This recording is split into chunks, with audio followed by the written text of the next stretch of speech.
Alright guys, back on the LML Duramax with the thermostats that I'm replacing. So again, we already gotten to this point where upper radiator hose is off and out of the way. Your oil filler tube is out of the way. That's the way down there. Already got it covered up and everything. Loosened up that bolt on the inner fan shroud bracket. Loosened up on that bracket, that part of the bracket too. There's a bolt right in there. Loosened that one up and ended up taking this one out. The oil filler, one of the oil filler tube bolts is right here. So everything is ready to come off. Like I said, I was struggling with that bolt right there because it's so close to that hose, but it came out with no problem.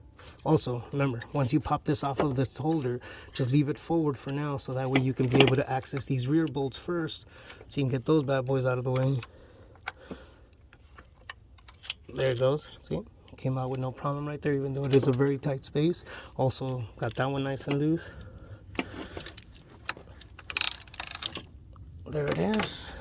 So that one's out. Now the other two are gonna come out.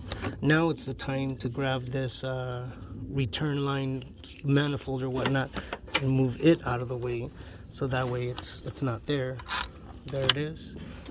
That one's out of the way. And then this last bolt right there is out of the way.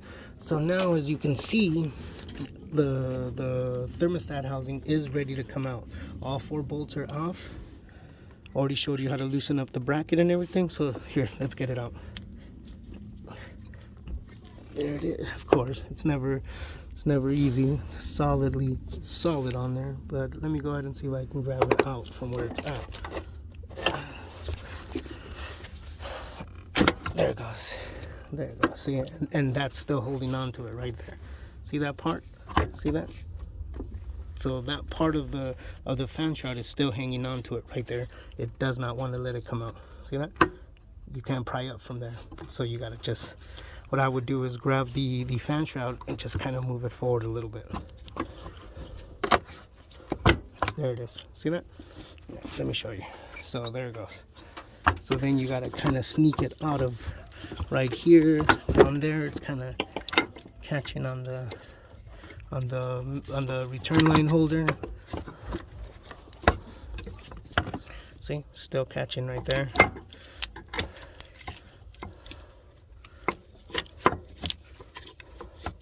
Still catching right there. Let me go ahead and show you how to get this out right now. I gotta place the phone somewhere else because I'm only using one hand, and it's just, I can't do it with only one hand. Give me a quick second.